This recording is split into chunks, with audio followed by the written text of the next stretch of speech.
Antes de falar sobre o sofrimento, é preciso entender a estrutura que o tornava possível e necessário aos olhos de quem mandava. O Egito Antigo era uma das civilizações mais sofisticadas que o mundo já produziu. Monumentos que desafiam a física, sistemas de irrigação que dominavam o Nilo, cidades planejadas com precisão arquitetônica impressionante. Mas toda essa grandiosidade tinha um custo humano imenso, deliberadamente ignorado pela história oficial, gravada nas paredes dos templos.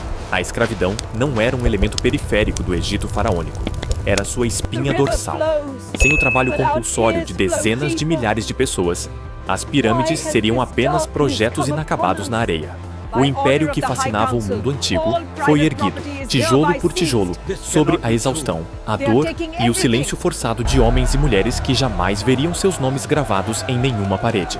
Ninguém nascia imaginando se tornar escravo, mas os caminhos que levavam à servidão eram muitos e, com frequência, inevitáveis. No Egito Antigo, a escravidão alimentava-se de diferentes fontes. Soldados capturados em guerras de conquista, povos inteiros subjugados após a derrota militar, homens livres reduzidos à servidão por dívidas que a família não conseguia pagar, e filhos nascidos de mães escravas que herdavam automaticamente a condição da mãe, sem culpa, sem escolha, sem alternativa.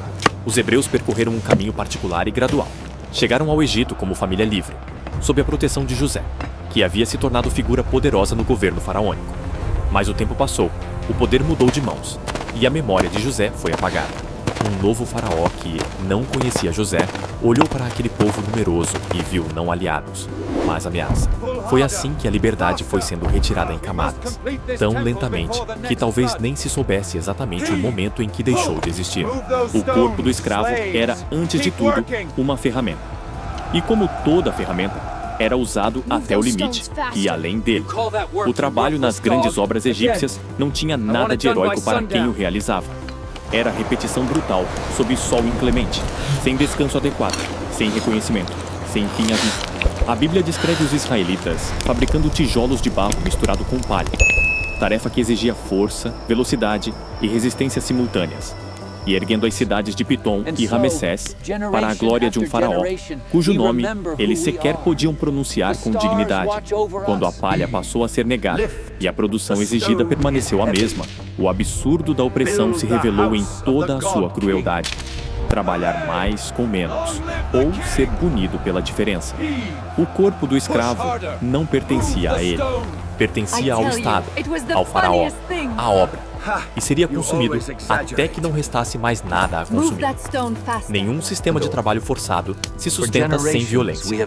E o Egito sabia disso com precisão administrativa. Os feitores eram a face visível do terror. Homens designados especificamente para garantir que o ritmo de trabalho nunca caísse, que a produção nunca falhasse, que nenhum corpo ousasse descansar antes do permitido. O chicote não era símbolo. Era ferramenta de gestão. A Bíblia narra com sobriedade perturbadora cenas em que feitores egípcios golpeavam israelitas diante de Moisés sem constrangimento, como quem realiza um procedimento corriqueiro. E havia uma camada ainda mais cruel nesse sistema. Alguns escravos israelitas eram colocados como supervisores dos próprios compatriotas, forçados a executar ou ao menos a testemunhar a punição dos seus. O medo, assim, se multiplicava em todas as direções, do feitor ao escravo, do escravo supervisor ao escravo punido. Um sistema engenhoso de terror que fazia o próprio oprimido participar involuntariamente da manutenção da opressão. Há um momento na narrativa do Êxodo em que a crueldade do sistema escravocrata egípcio atinge seu ponto mais extremo e mais revelador. Quando o crescimento populacional dos israelitas passou a ser percebido como ameaça política, o faraó não recorreu apenas ao endurecimento do trabalho. Ordenou o extermínio. Primeiro, instruiu as parteiras hebreias a matar os meninos ao nascer. Quando elas desobedeceram, o decreto se tornou público e absoluto. Todo filho homem nascido entre os hebreus deveria ser lançado ao rio Nilo. Esse episódio não é apenas uma cena de horror bíblico.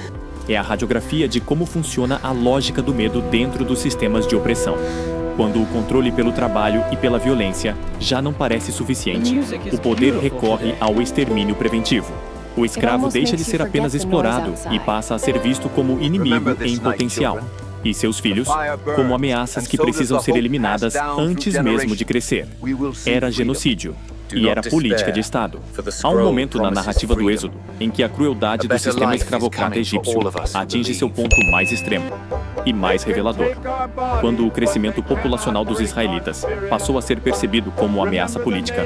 O faraó não recorreu apenas ao endurecimento do trabalho. Ordenou o extermínio. Primeiro, instruiu as parteiras hebreias a matar os meninos ao nascer. Quando elas desobedeceram, o decreto se tornou público e absoluto.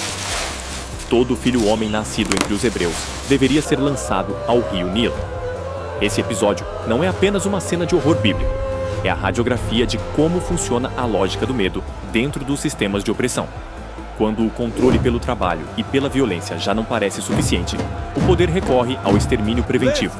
O escravo deixa de ser apenas explorado e passa a ser visto como inimigo em potencial. E seus filhos, como ameaças que precisam ser eliminadas antes mesmo de crescer. Era genocídio e era política de Estado. A alimentação de um escravo no Egito Antigo seguia uma lógica fria e funcional. Oferecer o mínimo necessário para que o corpo continuasse produtivo. Às margens do Nilo havia relativa abundância de certos alimentos: peixe, pão de cevada, cebolas, alho, pepinos. E era dessa dieta simples e repetitiva que os escravos sobreviviam. Não se comia para se nutrir com prazer ou dignidade. Comia-se para aguentar mais um dia de trabalho. Há, porém, um detalhe inesperado e humanamente comovente preservado na narrativa bíblica. Já no deserto, livres do Egito, os israelitas chegaram a lamentar a comida que deixaram para trás. Quem nos dera comer carne? Lembramo-nos do peixe que comíamos no Egito de graça, dos pepinos, dos melões, dos alhos. Números 11, 4 ou 5. Esse paradoxo, sentir saudade da comida do cativeiro, não revela amor pela escravidão, mas a crueza da fome no deserto. E lembra que a opressão, quando oferece ao menos o pão, pode confundir a memória de quem sofreu. Se o trabalho consumia o dia, a noite não trazia muito alívio. Os escravos viviam em habitações coletivas precárias, abrigos funcionais, sem privacidade, sem espaço para a intimidade que sustenta a vida humana. Dormia-se junto, comia-se junto e sofria-se junto. A família existia, mas era uma construção permanentemente frágil, sempre à mercê de uma decisão externa. Filhos podiam ser separados dos pais. Mulheres estavam expostas ao arbítrio e ao abuso dos senhores. Casamentos podiam ser desfeitos não por desamor, mas por conveniência econômica de quem detinha o poder. Essa destruição sistemática dos laços familiares não era acidental, era estratégica. Um povo fragmentado em seus afetos mais profundos é um povo mais difícil de unir, de organizar, de fazer resistir. A família era, portanto, o primeiro alvo invisível de qualquer sistema que precisasse manter escravos suficientemente quebrados para não se rebelar. Nem toda a escravidão no Egito tinha o mesmo rosto. Dentro desse sistema, havia uma hierarquia silenciosa que distinguia o escravo das obras do escravo do palácio. Escribas, administradores, médicos, artesãos e músicos podiam ser escravos com condições de vida significativamente menos brutais, acesso a melhores alimentos, habitação mais digna e, em alguns casos, influência real sobre decisões importantes. A história de José ilustra esse espectro com força singular. Vendido pelos próprios irmãos por 20 moedas de prata, chegou ao Egito como mercadoria humana e, por uma combinação de inteligência, fé e circunstâncias providenciais, tornou-se administrador da casa de Potifar e, por fim, governador do Egito. Sua trajetória é extraordinária justamente por ser exceção. Para cada José que subia, havia milhares que morriam anônimos carregando pedras.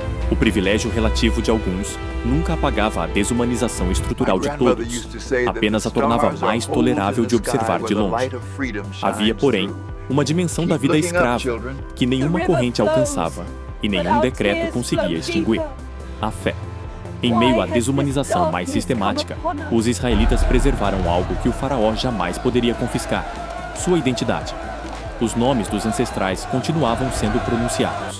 As histórias de Abraão, Isaque e Jacó atravessavam gerações de boca em boca, de pai para filho, dentro das habitações coletivas, onde se dormia exausto.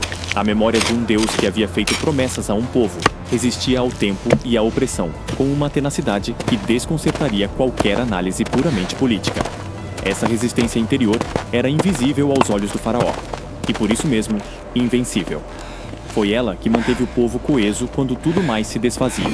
E foi exatamente do fundo dessa escravidão, do ventre dessa dor coletiva, que surgiu Moisés, e com ele, a possibilidade do impensável. O êxodo não foi apenas uma fuga, foi uma declaração. No momento em que as águas do Mar Vermelho se fecharam sobre o exército do faraó, e um povo de escravos pisou em terra livre do outro lado, algo mais profundo do que um evento histórico havia ocorrido. Uma afirmação teológica radical havia sido feita. O Deus dos israelitas não havia intervindo em favor de reis, de generais ou de impérios. Havia tomado o partido dos escravos. Essa escolha mudou para sempre a forma como a fé judaica, e depois a cristã, compreenderia a relação entre o sagrado e os oprimidos. O êxodo ecoou pelos séculos, nas bocas dos escravos africanos que cantavam spirituals nos campos do sul dos Estados Unidos, nos sermões dos líderes do movimento pelos direitos civis, em cada causa humana que se recusou a aceitar a opressão como destino permanente. Porque a mensagem do êxodo é sempre a mesma. Nenhum faraó tem a última palavra.